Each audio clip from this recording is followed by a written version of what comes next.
Hello, everyone. Good morning, good afternoon, good evening, wherever you are. It is my pleasure today to welcome to our webinar Corinne Neale, who's a Managing Director within BNY Data and Analytics Solutions.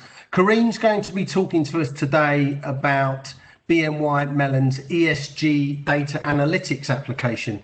Now, before we talk about the application, I should congratulate Corinne and her team on winning the Technology Innovation Award at our Investment Excellence Awards earlier in the year. So congratulations to Corinne and her team for that success. It was actually a very competitive category. And me and the judges took a lot of deliberation over this. And the ESG data analytics application was the standout winner in the end. So well done.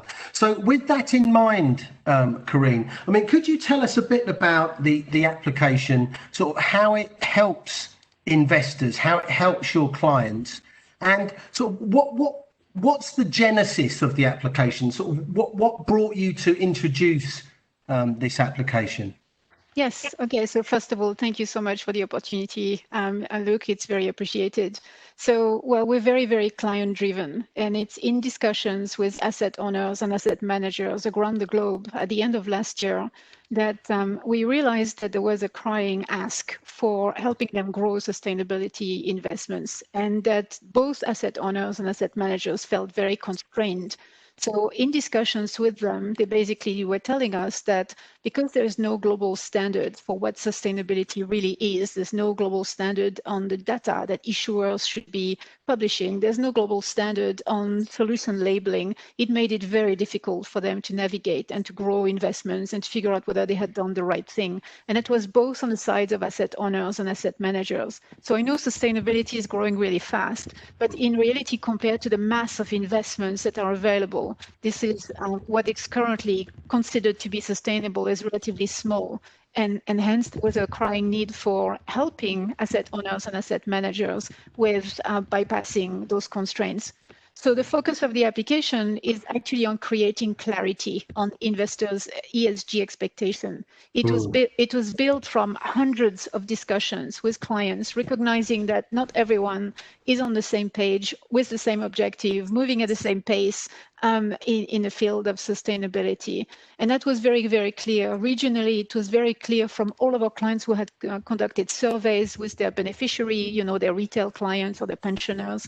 And it was very clear that we needed to accommodate both great customization for different perspective on sustainability, different objectives, different pace of movement on how fast you wanted to achieve it, as well as facilitating comparison and collaboration between investors, because in a field that is growing so fast, it was critical to have some kind of common language that everybody could agree on.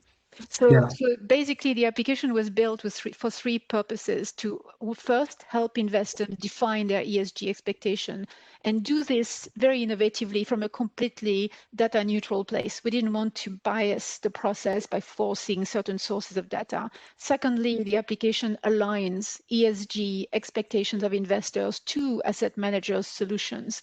And thirdly, create transparency on how investors' ESG expectations are being met, knowing that those will evolve very rapidly over time.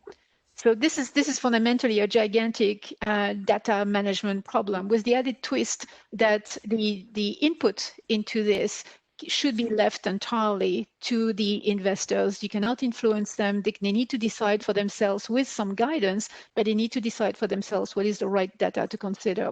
And that's why we built this application on the cloud, right? So on one hand, we needed to have a very scalable way of deploying any data and any regulatory framework and any taxonomy framework that investors may wish to use. So a highly scalable solution. At the same time, we needed a solution that was highly collaborative, because it's one of those fields where you will need a lot of cooperation between investors to figure out, okay, so what are the range of expectations? What are the range of data being used? What is most considered suitable for various expectations? Where is there a need for collaboration? So this is why we built this on the cloud fundamentally.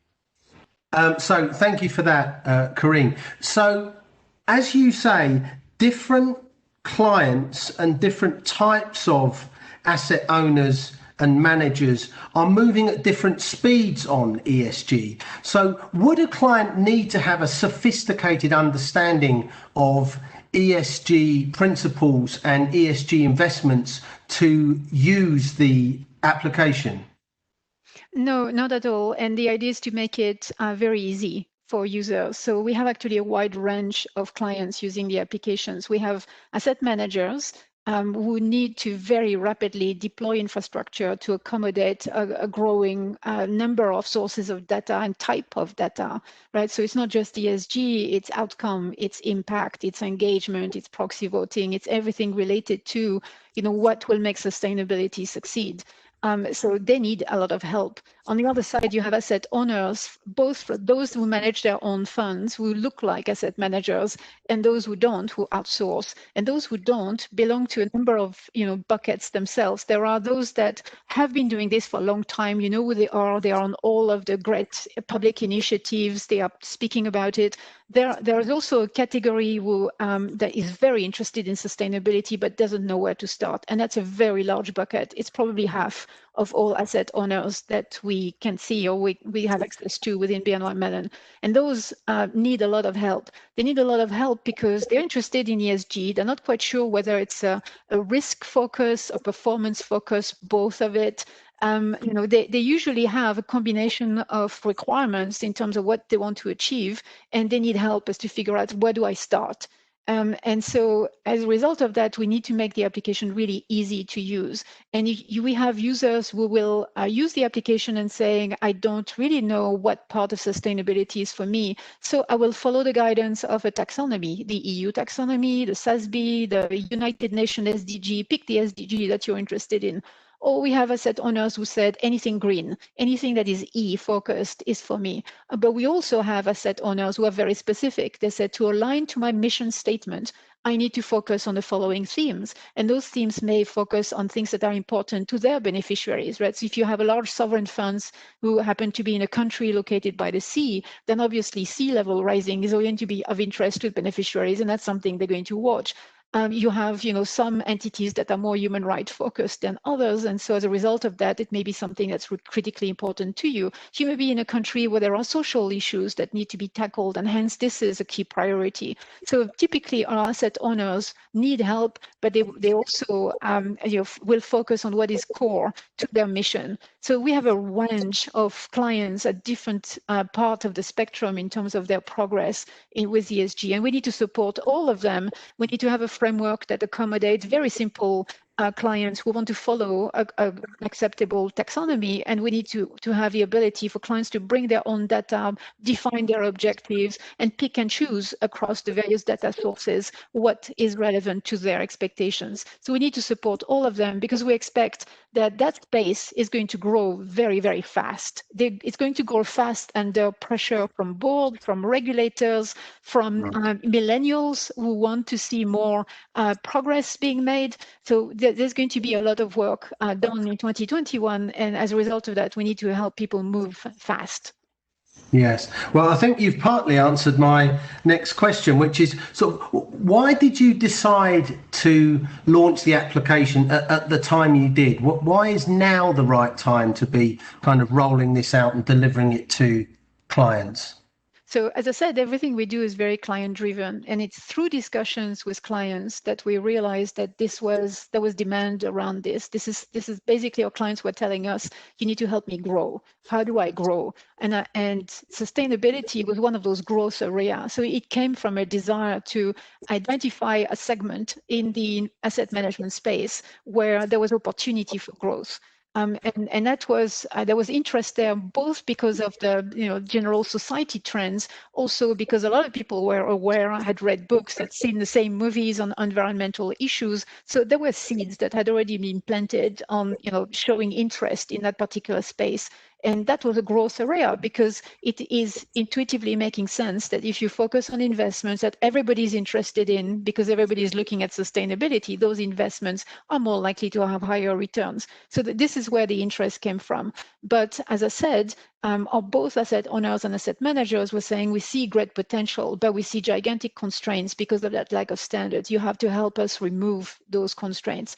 So this is where the idea of the application came from. We built this with 8 of our clients. We actually selected clients who were very passionate about it, felt that there was no tool to help them, and represented a wide range of potential interest areas. So they were from all over the world.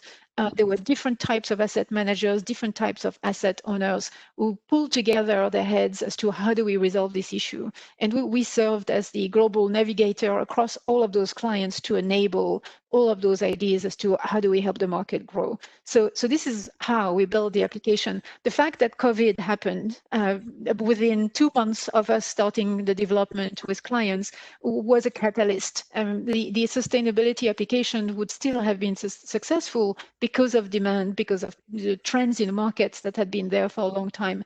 But COVID added a catalyst to this that amplified some of those issues and brought some urgency with senior executives. So now it's a CEO level topic, and this is a level of discussion that is accelerating progress.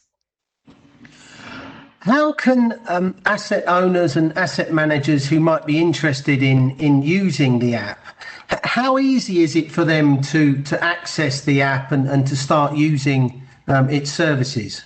Yeah, so as I said, we built it on the cloud. And so all you need is a user ID. There is no need for you to install anything. There is no need for you to have prior hardware, software. You basically need to access the BNY Mellon public cloud.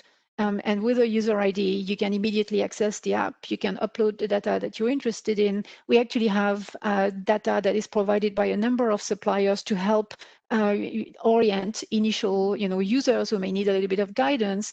And so what we would encourage anyone interested in this application is to contact BNY Mellon, contact your relationship manager, and we will ensure that you gain access, you can play with it, you can start a discussion as to how do you use this, leverage this to grow your sustainability investment. We want this application to be available to as many asset managers, asset owners, others in the market interested in sustainability. And this application, because of its collaborative nature, has the potential to become the industry standard for what investors actually are asking for, what solutions are appropriate for them.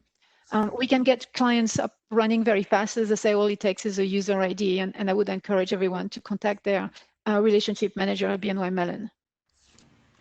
Okay, Corinne, well done to you and the team. It sounds like a very interesting, a very timely offering from BNY Mellon. I mean, all ESG is about the hottest thing that I've ever seen in the sort of investment management, asset management space in the last 20 years. So I think the timing is perfect, and I'm sure you'll see a huge amount of demand from your customers. As you said, I mean, this has been a huge effort, a huge lift on the part of you and your team, and you mentioned that you've worked with customers, and I'm sure that the management within your organisation. Perhaps you would like to sort of extend some thanks to the various parties that have been involved. Oh, yes, so very much. So we wouldn't have got there without many people. Obviously, our clients who participated so generously in ideating the applications, identifying the need, defining what it should be doing, how it should be doing it, testing the application. So clients have been absolutely fundamental in helping us on the journey. I want to obviously thank the team that worked extremely fast under COVID, from home, on their laptop, on their kitchen table, with the knowledge that they were doing something that was going to move the dial really fast. So thank you to all of the developers, product managers, marketing people, and hundreds of people within BNY Mellon will raise their hand to test out this application, because it was such an enormous team effort to get that fast to the market, to start improving transparency on sustainability. So thank you absolutely to all of you. Well, Corinne, congratulations again on winning the Technology Innovation Award for 2020. I have a feeling that we'll be talking again about this in 2021. This issue is not going to go away. So thank you for taking the time out, and I look forward to catching up with you next year. So thank you, Corinne. Thank you, Luke. A pleasure. Thank you. Bye-bye.